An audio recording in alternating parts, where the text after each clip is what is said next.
On the night of April 26, 2005, Raven Abaroa returned to the quiet townhouse in Durham, North Carolina, where he lived with his wife, Janet. But instead of coming home to peace, he stepped into a scene of horror, one that would shock investigators, shake the local community, and make headlines for years. Moments later, Raven placed a panicked 911 call. The dispatcher tried to get more information, but Raven's responses were vague and confusing. He struggled to explain what had happened, often talking in circles. Emergency responders arrived quickly. Inside the home, they were met with a grim and heartbreaking sight. Paramedics made an attempt to save Janet's life, but she was already beyond help.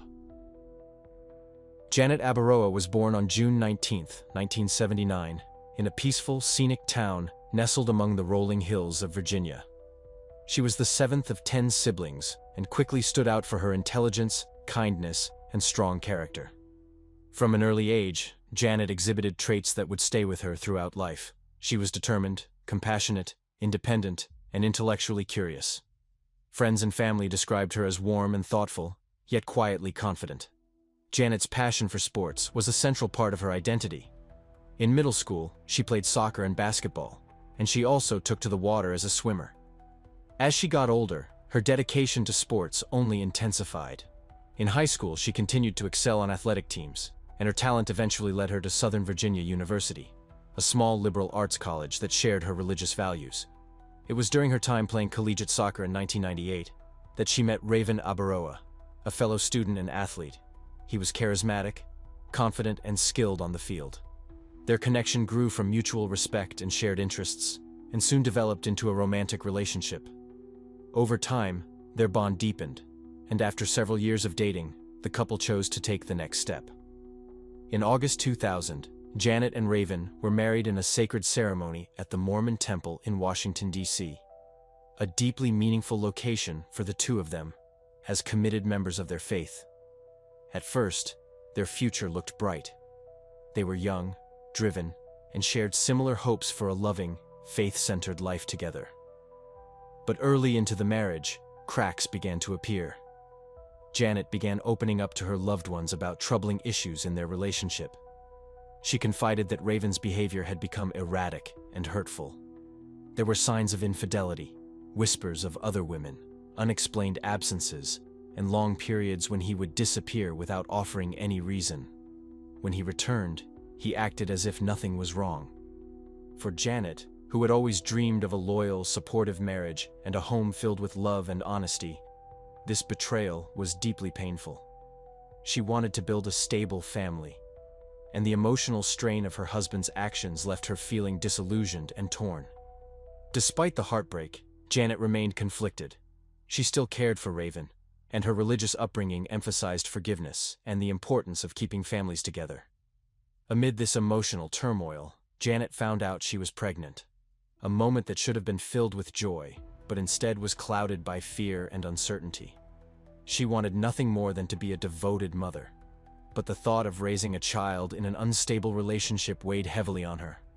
Still, she chose to move forward with strength and grace, hoping that motherhood might bring new purpose, and perhaps even healing. On October 17, 2004, Janet gave birth to a son named Caden. She poured all of her love, time, and energy into being the best mother she could be. Even as financial pressures mounted and emotional tensions lingered, Janet remained focused on providing a safe, nurturing home for her child. The family relied solely on Raven's income, as Janet had stepped away from work to care for Caden full-time. Raven's job in sales brought in modest earnings, but it wasn't enough to comfortably support their growing household. Money was tight, and the couple struggled to make ends meet.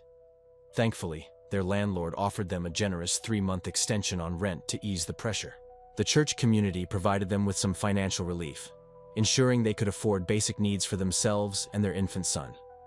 Despite this support, the family's financial instability persisted. Then, in December 2004, a new and serious problem arose that added to their already heavy burdens. Raven was arrested on charges related to theft. It was discovered that he had stolen several items, mainly athletic apparel, from the sporting goods store where both he and Janet were employed. He had attempted to sell the stolen merchandise online, an act that ultimately led to his arrest. Raven was ordered to pay restitution totaling $15,000 to the store and was sentenced to 2 years of probation. The consequences of his actions were devastating. Not only did both Janet and Raven lose their jobs, but Raven's newly acquired criminal record made it nearly impossible for him to find new employment. The couple found themselves unemployed, without income, and responsible for a newborn. Despite these tremendous challenges, Janet refused to give up. She and Raven did their best to pick up the pieces of their life.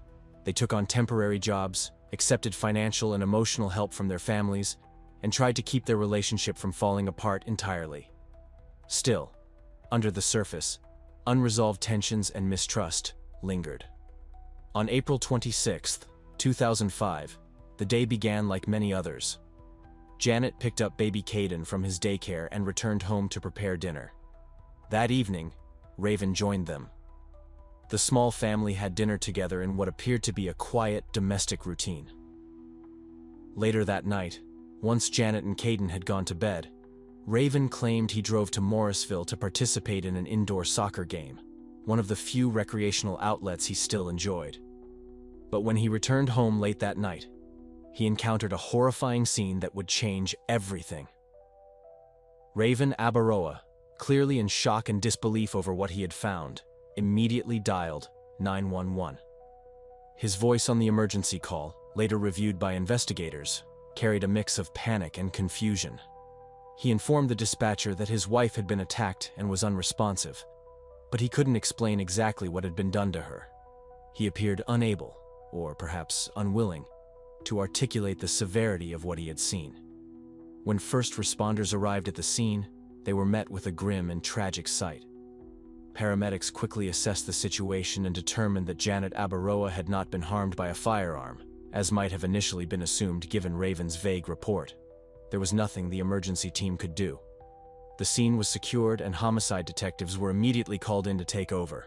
The investigators were stunned, not just by the loss of life, but by the sheer brutality and calculated nature of the attack. It was clear to everyone on scene that this had not been a spontaneous act or random incident. It was vicious, intimate, and personal. The immediate question on everyone's mind was the same. Who could carry out such a violent and targeted act against a woman who was known to be peaceful, loving, and well-liked by everyone who knew her? At the crime scene, investigators and forensic technicians collected a wide array of evidence. Blood patterns, fingerprints, potential DNA, and even a partial shoe print were all cataloged. On Janet's body and throughout the room where she was found, forensic experts carefully gathered materials that could help establish a timeline, reconstruct the events, and, most importantly, identify a suspect. Each piece of evidence was treated with the utmost care, knowing how critical they would be in piecing together the final moments of Janet's life. Meanwhile, law enforcement began canvassing the neighborhood, looking for possible witnesses. They asked neighbors if they had seen anything unusual that night, any unfamiliar vehicles, unfamiliar faces, or sounds of a disturbance. They also inquired about the couple's recent behavior, hoping to understand the household dynamics. But almost immediately, detectives began to focus their attention on someone very close to the victim, her husband, Raven Abaroa. As is standard in most cases of this nature, the spouse is often considered a person of interest, particularly when the crime occurs in a shared home and there are no signs of forced entry. Raven was invited to the station for a formal interview, and during multiple rounds of questioning, he provided a detailed account of his whereabouts on the night of the incident. According to his statement, he had returned home at around 8 p.m. and had dinner with Janet and their son. After dinner, he claimed that both Janet and Caden had gone to bed, and then he left the house to attend an indoor soccer game in Morrisville, a nearby town. He said he didn't return until approximately 10:40 p.m. Upon entering the home, Raven called out to his wife but received no response. That's when he went upstairs, and according to him, discovered her. When questioned about who he thought might have had a reason to harm Janet, Raven offered an unusual and unexpected theory. He suggested that perhaps the mounting financial stress the family had been under had overwhelmed his wife. He speculated, without evidence, that she may have harmed herself. He implied that she might not have been able to handle the pressures any longer. This suggestion was not only upsetting to those who knew Janet, it was also deeply inconsistent with what investigators were seeing. Family members and close friends were outraged by this theory. They categorically denied that Janet would have ever done anything to harm herself. According to them, she had never once expressed thoughts of that nature, even during the most trying times. She had a strong support system and had been candid about her marital issues, but she remained hopeful about the future. Importantly, Janet's faith played a significant role in how she viewed the sanctity of life. As a devout member of her church, she was deeply committed to her beliefs and would not have made such a choice. Furthermore, the physical evidence at the scene directly contradicted Raven's suggestion. Forensic investigators discovered a shoe print near the body, along with an unaccounted-for fingerprint. The pattern of the crime scene indicated that there had been no forced entry into the home. The doors and windows were all intact and locked, which strongly indicated that the perpetrator had either been invited into the home or had access to it already. This narrowed the field significantly. It was someone the victim knew and likely trusted. Even more suspicious was the list of items missing from the home. 2 kitchen knives from the set in the house were unaccounted for, one of which could have been the weapon used in the crime. Also missing was Raven's personal laptop. Yet nothing else of value had been disturbed. Janet's rings remained on her fingers, and all other valuable household items, jewelry, electronics, even easily pawned goods, were untouched. If robbery had been a motive, none of it made sense. That theory was quickly abandoned. Despite the growing suspicions, investigators still lacked the hard evidence required to detain Raven. So, after his initial interviews, he was released. But his behavior following the incident only deepened the concerns of those around him. Within just 24 hours of Janet's death, Raven packed up his belongings, gathered Caden, and left North Carolina for Utah. While grief affects people in different ways, many found his abrupt departure unsettling. It was understandable that he might not want to remain in the house where such a traumatic event had occurred. But what was less understandable was his complete emotional detachment. Friends and family who spoke to Raven in the days and weeks following Janet's death noted something deeply troubling. He did not appear to be grieving. According to them, Raven was not acting like a man who had just lost his wife in a horrifying and deeply personal attack. He wasn't asking questions. He wasn't pushing for updates from law enforcement. He wasn't expressing anger or sadness. In fact, he seemed eerily calm, even distant. More notably, he did not seem interested in finding out who had taken Janet's life. There were no pleas for justice, no interviews, no social media posts seeking information or answers. In stark contrast, Janet's family was relentless in their pursuit of the truth. Her parents, siblings, and close friends poured their time and energy into trying to keep the case alive.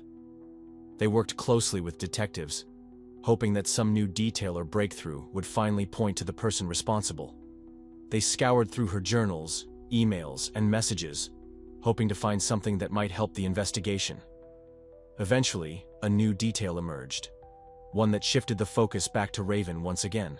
Investigators discovered that not long before Janet's passing, Raven had taken out a substantial life insurance policy on her. The amount was startling: $600,000. Detectives were immediately troubled by something they found both unusual and deeply telling. Although the Abaroa family had been struggling with serious financial instability for quite some time, no life insurance policies had ever been in place until shortly before Janet's death. That in itself raised questions. But what truly startled investigators was the timing of Raven Abaroa's next move.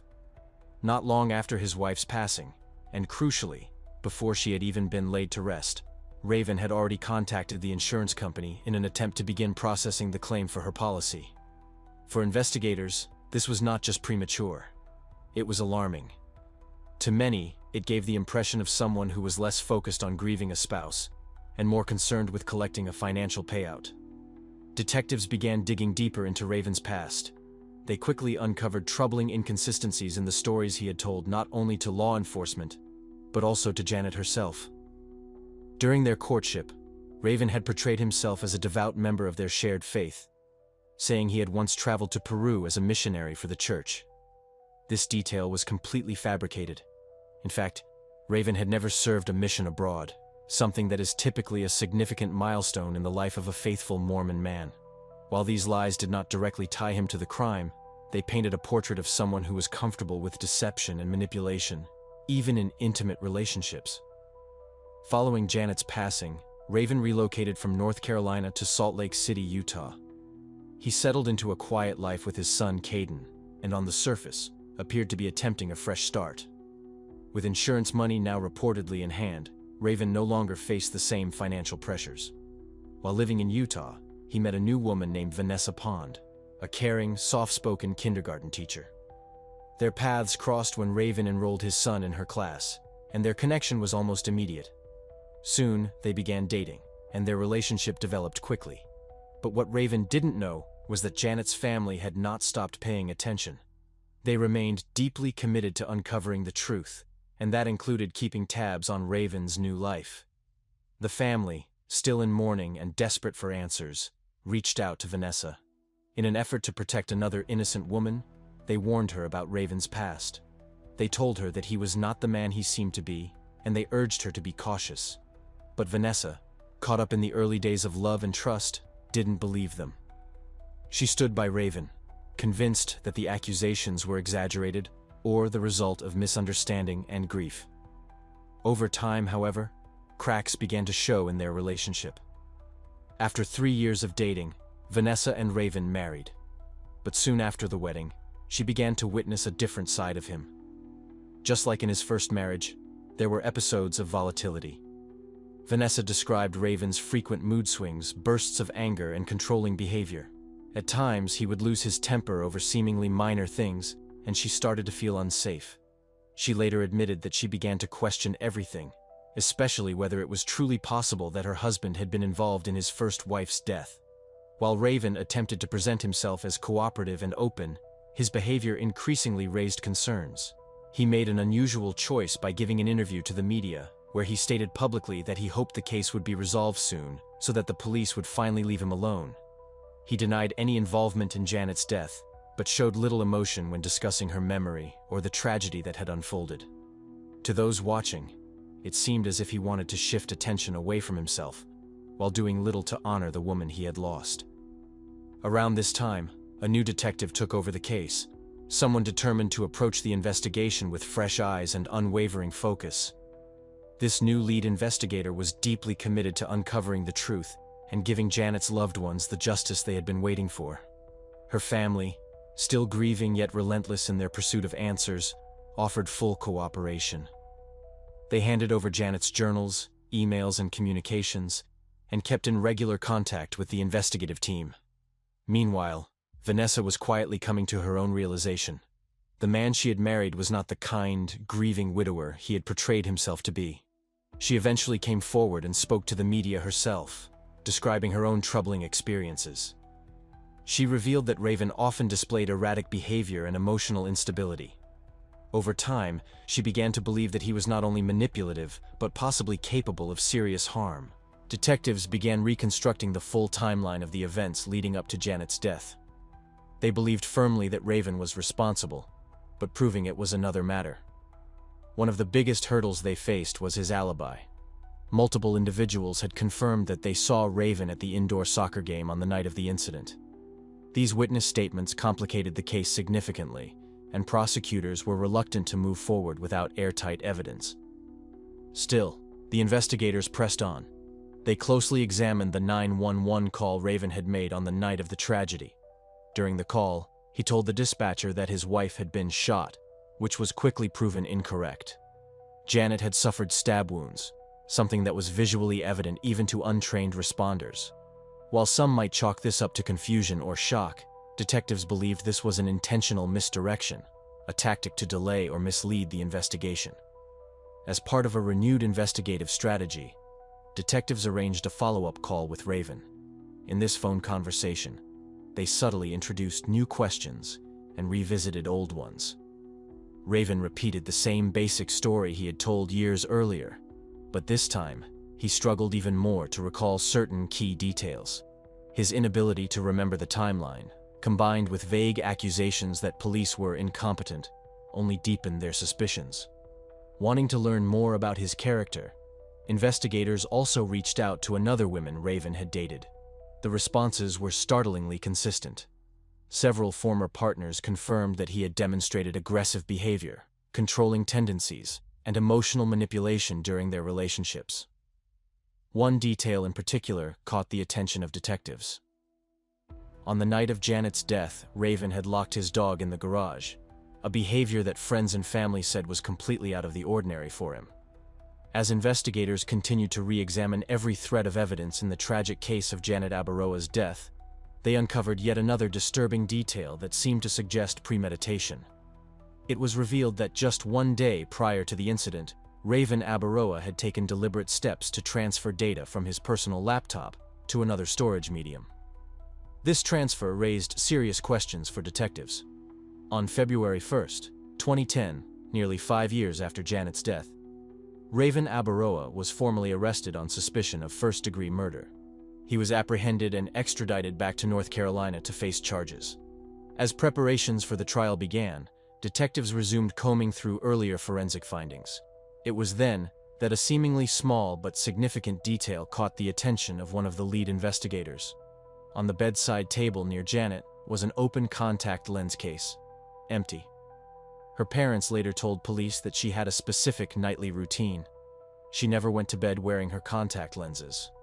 To explore this question further, forensic analysts revisited Janet, and in July 2010, 5 years after her death, they discovered what appeared to be the dried, deteriorated remnants of contact lenses still on her eyes. The experts confirmed that Janet had indeed been wearing contact lenses at the time of her death. By 2013, the case was ready to go to trial. Raven Abaroa would finally stand before a judge and jury in a courtroom that was packed with media. The prosecution, understanding the limits of their physical evidence, leaned heavily on the volume and consistency of circumstantial facts. But the defense fought back. In their opening arguments, they sought to redirect attention by pointing to alleged flaws in the initial police investigation. They argued that from the very beginning, law enforcement had narrowed its focus on Raven and had failed to thoroughly explore alternative suspects. They pointed to evidence such as a mysterious fingerprint found on a closet door that did not match either Janet or Raven. These items, the defense claimed, had been neglected or dismissed too quickly. They argued that the prosecution had rushed to fit a theory around Raven without exhaustively pursuing other possibilities. Furthermore, they filed a motion to delay or dismiss the trial, arguing that the character portrayals of both the victim and the accused had been incomplete. That motion was surprisingly granted, and the trial was temporarily halted and rescheduled for March 2014. By the time the next phase of the trial arrived, a major shift had taken place. After nearly a decade of denying any involvement and maintaining his innocence, Raven made a strategic legal decision. He entered into a plea agreement with the prosecution. As part of the deal, Raven Abaroa pleaded guilty, not to first-degree murder, but to the lesser charge of voluntary manslaughter. This marked a significant turn in the case. Under the terms of the plea, Raven was sentenced to 10 years in prison, with eligibility for parole after serving 8 years.